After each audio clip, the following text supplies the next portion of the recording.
Welcome, my name's Tom, back talking about F1 Fantasy, and this is my team selection video for the Monaco Grand Prix. I'm going to have a look back at Imola. As you can see, my team on screen from Imola. No headaches, thankfully, from Imola. A good score for me. Have a quick look at that. We'll have a look at the new segment I introduced last week. We'll have a look at the driver focus, as unless I can think of a more imaginative name, that's what we're going with. So we'll have a look at the driver focus. I've picked out 3 drivers we're going to look at this week. Any guesses for which 3? Have a think about it. And then obviously we'll have a look at the actual team selection. I'll have a look at 2 or 3 builds that I'm kind of thinking about at the moment. But let's get into, first of all, what happened in Imola, because I had a good week. 208 points. It was a pretty low scoring weekend. Imola, there weren't many actual overtakes, weren't many positions gained. People more or less stayed kind of where they were. So pretty low scoring week. So anyone that's had a particularly bad week shouldn't feel too bad, because you haven't lost out by a great deal. I've seen a lot of scores in the sort of between 150, 180 maybe, quite a lot. It seems to be about the average. So the fact that I had a really good weekend and I only scored 208, I'm only 20, 30, 40 points ahead, whatever. It's no big deal if you had a bit of a sucky weekend, apart from, anyone that's had a terrible weekend, like a couple of people that showed me they missed a deadline, ended up with the Perez on the 2 times. So that's a bit rough, but my Imola weekend went very well. It was a tough, stressful team selection going into Imola, because for the first time I've gone without Red Bull entirely. Like, I had the faith. I backed the McLarens, paid off. And basically Red Bull ended up scoring 61 points anyway, so if I just stuck with Red Bulls, I would just miss out on 3 points and save myself a transfer, so whatever. The fact that the Red Bulls just continue to be good at pit stops gained them enough points to make them actually the second highest scoring constructor this week, in between the McLarens and the Ferraris. I believe they scored 61 points, so so anyone that's stuck with the Red Bull constructor should still be pretty happy. And it also, for me, kind of shows the strength of Red Bull, as long as Verstappen continues to plug away these victories, that even when Perez has a rough weekend, the Red Bull constructor still scores strongly. So that's interesting going forward in team selection for Monaco. Do we want to revert back to Red Bull, or those who are on Red Bull want to stick with it? However, that we'll get to that in a bit. But anyway, the rest of the team, Lance Stroll actually performed well. He's very hit and miss. He either has a disaster in kind of DNFs, and he makes me feel angry, and I talk about him for about 10 minutes in the team selection video about how much I want to get rid of him, but he just stays in the team anyway. He got 12 points, got a $500,000 price rise, so pretty happy with that. I think pretty much everyone in the C tier category this week, just because of the lack of overtakes and positions gained, scored very poorly. And I think it was just Magnussen and Stroll, I want to say, in the C tier that actually got a price rise, which is pretty crazy. Normally you see most people go up by $500,000, but so to catch Lance Stroll price rise, pretty happy with that. Tsunoda, he had a good weekend. He had a good weekend in reality terms, but in fantasy terms, it wasn't great, moving from, P6, P7, all the way down to P10, just scoring a point. So it was a good weekend for the RBs. Whenever they can score a point, that's good for them. Obviously, fantasy terms, not spectacular. And then the Saubers are just the Saubers. But I avoided the Albon DNF. I transferred him out for Tsunoda, so I'm pretty happy about that. Overall, pretty happy, 208 points, but it's not the be all and end all if you didn't have a great week. So let's hop straight on to the driver focus. And anyone guess the 3 drivers? I feel like it's fairly obvious. I've chosen to have 3. I've listened to your guys' feedback, and a couple of you wanted it kind of condensed onto one slide, so I've done that. I hope this is aesthetically pleasing. Tell me again, because this is a new segment for me that I'm trying to introduce a bit more, fancy pants graphics. So if you like it, tell me, because I'll keep doing it. If people don't like it, then I can always tweak it further. But anyway, this is what we're going with this week. So we're going to look at Norris, Leclerc and Sainz, and have a think, because I think these are like the 3 main DRS contenders past Verstappen. I'm not including Verstappen because Verstappen kind of speaks for himself. Everyone knows Verstappen's like the best option, but he's expensive, so I'm looking below Verstappen for this week. And I do want to say like an honorary shout to Piastri as a potential.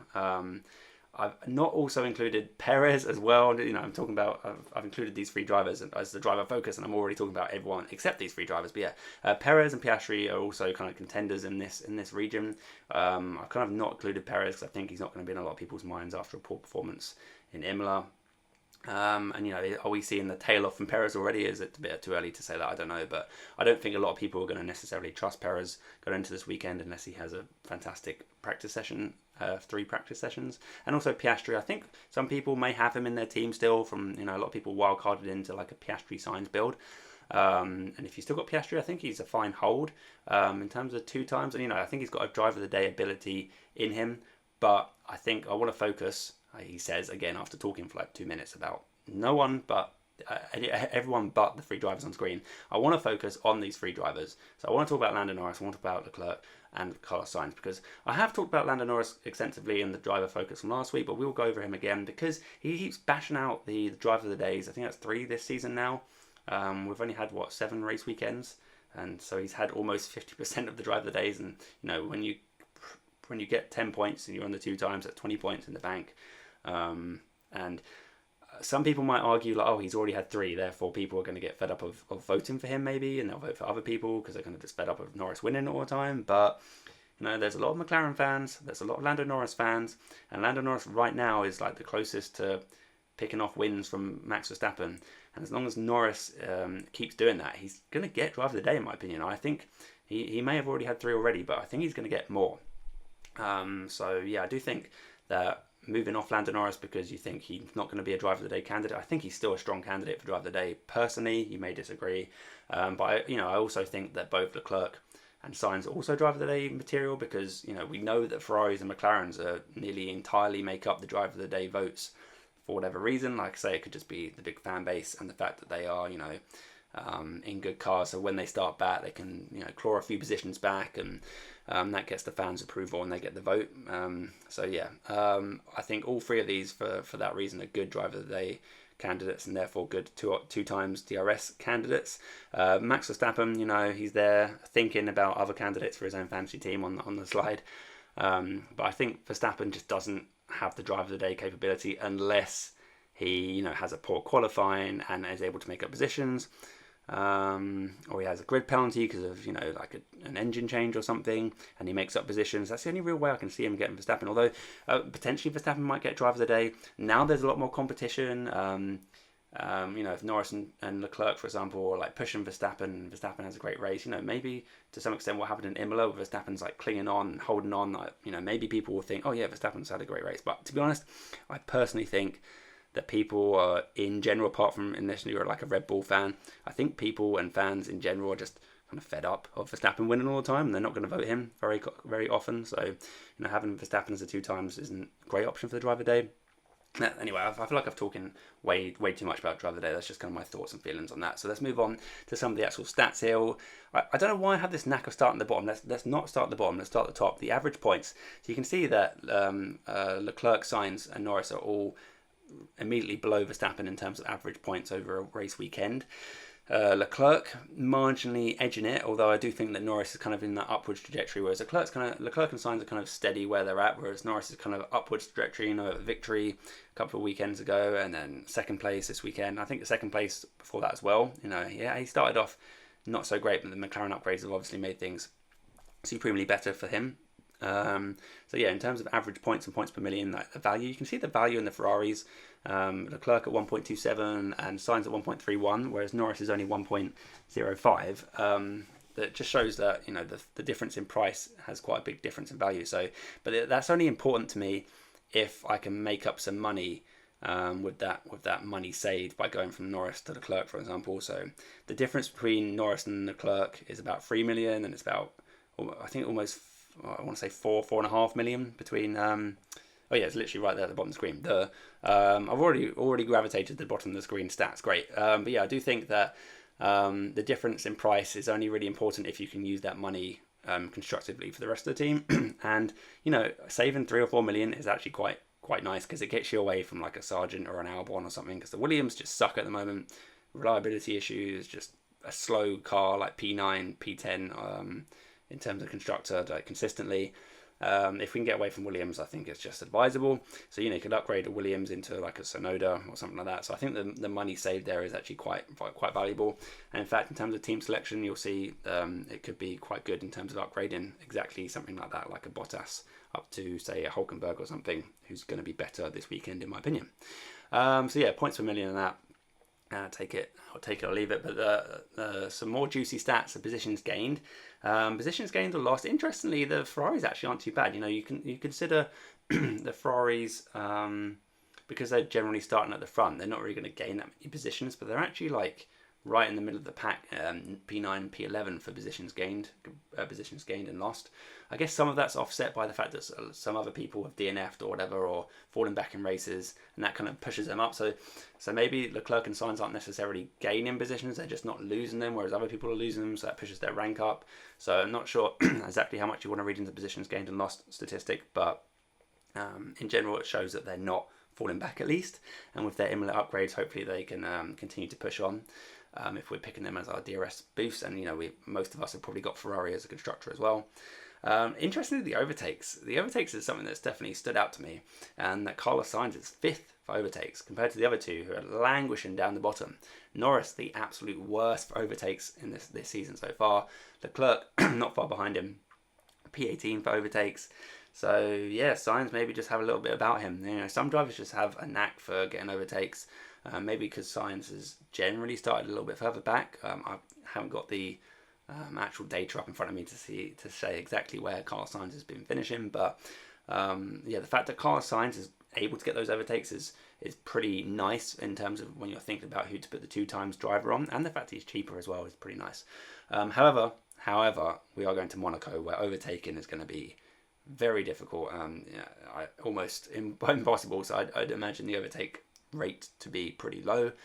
And then you've got the DNF percentage across the last season and a bit, all of last season and beginning this season, with Norris and Sainz, having a very low DNF. Leclerc doubling them, so Leclerc is a bit of concern, particularly going into Monaco. He's cursed in Monaco.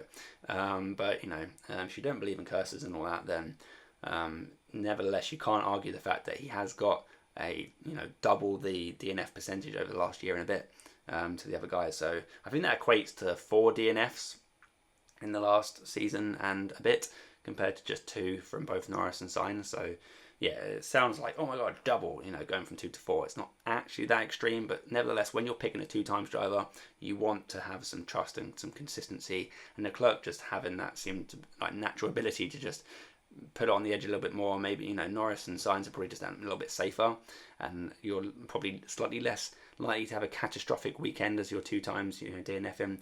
And we know Leclerc's history around Monaco is not very good, despite him showing so much promise there and it's being his home race and everything. But so the DNF percentage is a slight concern for anyone backing Leclerc. However, as we'll see in team selection in a minute, I'm still considering him.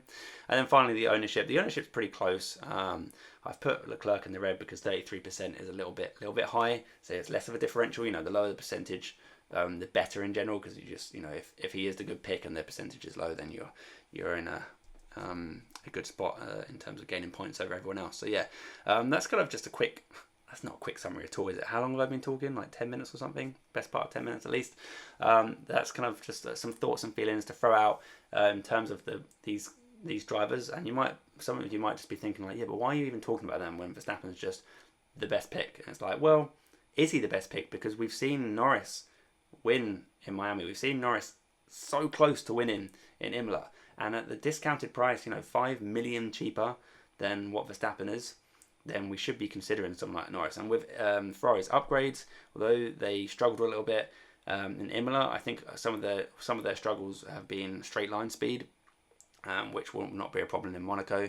So I do think the Ferraris will be strong around here, and we know that the Ferraris have been historically strong around here. We know Leclerc's been strong around Monaco, so let's have a look actually at team selection. Let's close this down, and we'll have a look at my team going into the Monaco Grand Prix. So this is where I've been picking up with 2 free transfers. I made 2 last time out. I swapped out Albon for Tsunoda, and I swapped out Red Bull for McLaren. So I'm left here with just 2 free transfers, which limits my ability to move a little bit, but I'm not too fussed about that because I'm fairly happy with my team. I might just want to change 1 or 2 things. And I think in general, again, Monaco is going to be kind of another pretty low scoring weekend. There won't be many overtakes, there won't be many positions gained, so we're probably looking at 200 points will be a good score again. So kind of want to look at drivers that are gonna hopefully get squeezed into Q3 and hold on to that position and get those points. So looking at the Saubers and the Williams and the Alpines, even though Ocon had a great weekend here last year and finished P3, qualified P3, finished in P3, had a great weekend. The Alpine is a lot worse this year. So yeah, I think we're going to try and focus on drivers that try and get into the top 10. I've already got, Stroll, who on a good day might be able to do it. I've got Tsunoda again, who's just very, very capable of getting to the top 10, so he could have a good weekend for me. So I probably don't want to move him off if I can avoid it. So then it comes down to the main point scoring things, like who's my 2 times going to be, and who are my constructors going to be. I think Ferrari, whilst they're still at this discounted price, and that Ferrari show a lot of promise, I think that the Ferraris are still, for me, kind of non-negotiable. I'm quite happy to just stick them in there. It's more between McLaren, who are a bit more expensive, versus Red Bull, and then also the 2 times driver, as we've just discussed quite extensively. Who is the best 2 times driver? Do I just go over Verstappen? Because I could just go over Verstappen if I want to go over Verstappen. I can't quite do the straight swap. I'd have to swap out someone like Tsunoda or Stroll, and in current form, I think I'd get rid of Stroll. Stroll's been great for overtakes, but again, we're in Monaco, where I don't think the overtake's going to happen. He DNF'd here last year, I do believe. Pretty sure I remember him sliding slowly into the wall and DNFing. So yeah, losing an unreliable driver on a tricky track like Lance Stroll in Monaco is kind of fine for me. So I could potentially just go Verstappen, and we could be looking at moving him down to like a Hulkenberg and have a team like this with 2 strong constructors who are at a discounted price to the Red Bulls, who can still compete against Red Bulls, particularly if Perez isn't on it, and then have the best, most optimal 2 times driver. Just ignore the previous slide I was talking about. Who's the best driver? Norris, Sainz, Leclerc. Forget that. Pick Verstappen. Job done. This team looks great, and I've got 3.9 million in the bank to give me some flexibility going into the race beyond. However, I don't know exactly if this is going to be optimal, because we need to see some practice session times and to see exactly who is going to be the best picks. I'm not a great fan of the Saubers, although Bottas has had reasonable success around here in the past. But yeah, I do think in terms of the budget guys, Hulkenberg is definitely capable of getting into the top 10. Tsunoda definitely capable of getting to the top 10 and holding it because of the lack of overtaking. So I quite like having those guys in there that could score me some points and get me some value as well. I think just avoiding people like the Alpines, avoiding people like the Williams, avoiding the Saubers if you can avoid it. If you've got more budget than me or more transfers than me. I've got 3.9 million. I could swap out like Guan Yu Zhou, for example, for someone that's more capable of getting in. Potentially a Magnussen, potentially a Ricciardo, something like that. If you've got more budget or more transfers, you can go for that and just kind of scrap off all the people at the back of the grid. But I'm not going to spend a -10 to upgrade or to change like a Sauber into an RB. It's just not worth it for me. So let's reset that. That's just one team selection that I'm considering. Certainly considering just playing it safe and not overthinking putting Verstappen back on there. However, we've seen the importance of the A tier, B tier, C tier price changes. We see Lando Norris gaining that 1 million, which is big for me.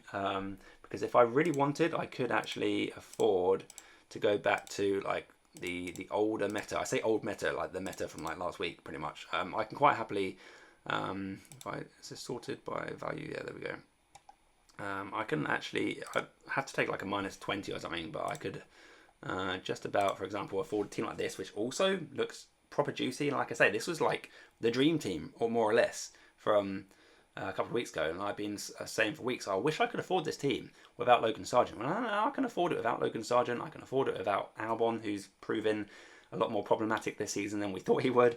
I've got 0.7 in the bank. Like, this is fantastic. The money gained from Norris is important. It's enabled me to get to this.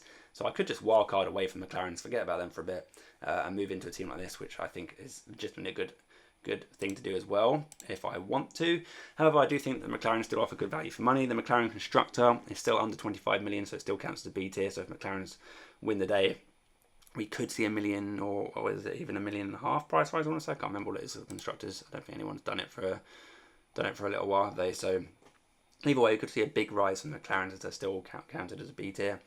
Other options I can do is to reinstate the Red Bulls, because Verstappen is still strong. Perez might have a good weekend, and therefore Red Bulls are going to be good, because again, in terms of pit stops, they might pick up some more points, as they did.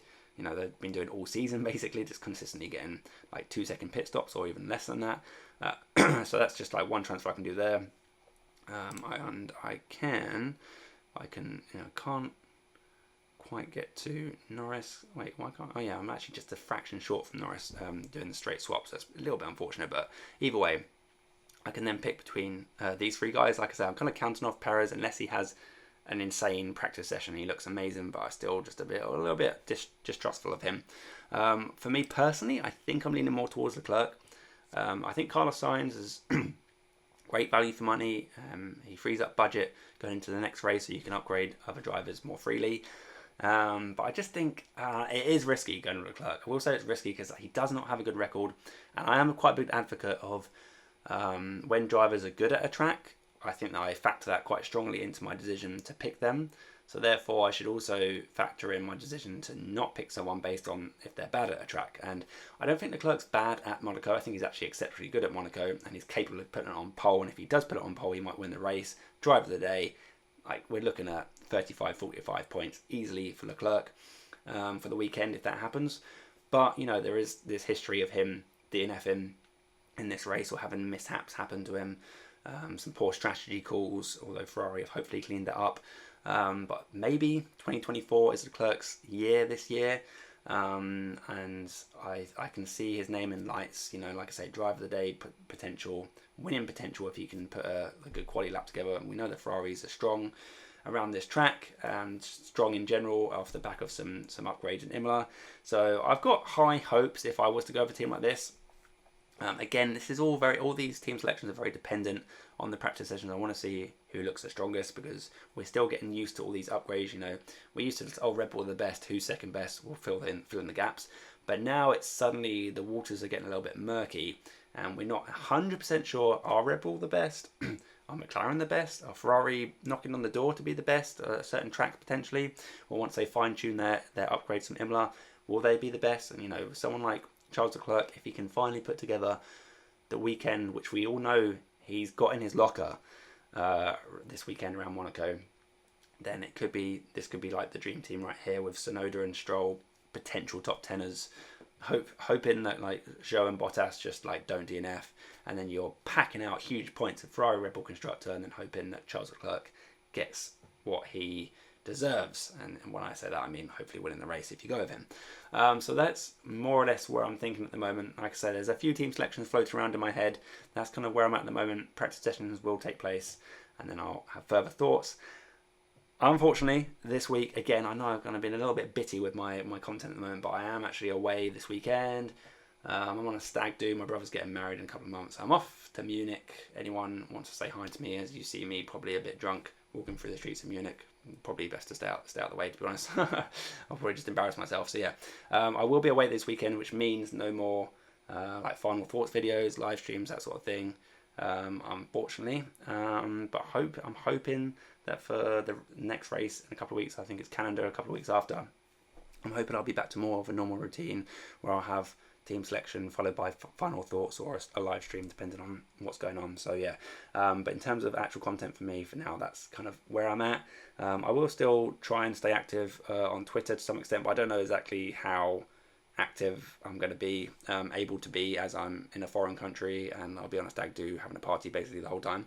But I'll do my best and hopefully not miss the deadline. That would be pretty much a disaster. But yeah, catch me on Twitter. Make sure you subscribe to me here as well.